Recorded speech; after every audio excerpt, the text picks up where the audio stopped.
여러분 안녕하십니까? 광주 MBC 뉴스데스크입니다. 정부의 부동산 대책이 강화되면서 광주 아파트 분양 시장이 위축될 가능성이 높아지고 있습니다. 임대사업자들이 보유한 물량이 6만 세대가 넘는 데다 새로 공급될 물량들도 많은데요. 분양권 전매가 제한되고 세금 부담도 커지면서 집값이 하향 안정세를 보일 것으로 전망됩니다. 보도에 이계상 기자입니다. 광주 도심 곳곳에서 아파트 재개발, 재건축이 진행되고 있습니다.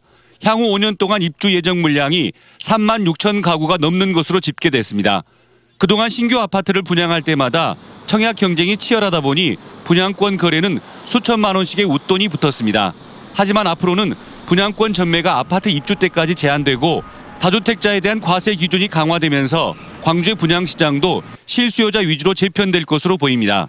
투자 목적으로 아파트를 사들인 뒤 입주 시점에 전세로 내놓는 사례도 갈수록 줄어들 수밖에 없습니다.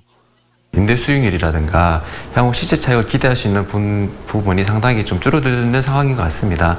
그래서 투자 목적으로 새로 구매를 하기에는 좀 고민이 많이 필요한 그런 상황으로 생각됩니다.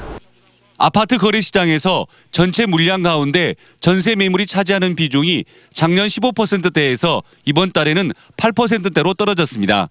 임대차 3법 시행으로 임차인을 보호하는 규정이 강화되면서 이번 참에 아파트를 팔거나 월세로 전환하려는 주택 소유자가 많아진 것으로 분석됩니다. 710 부동산 대책 등으로 아파트 임대사업자도 중과세 부담을 피하기 어렵게 됐습니다. 광주 임대사업자가 보유하고 있는 아파트는 법인과 개인 물량을 합쳐 6만 500여 가구에 이르고 있습니다.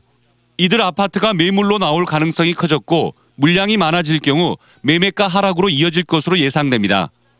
실제로 거주하지 않는 집은 내놔라. 지금 이런 기조가 계속 가면 집을 다주택 보유자들이 좀 내놓을 수밖에 없는 그런 상황이 되지 않겠냐.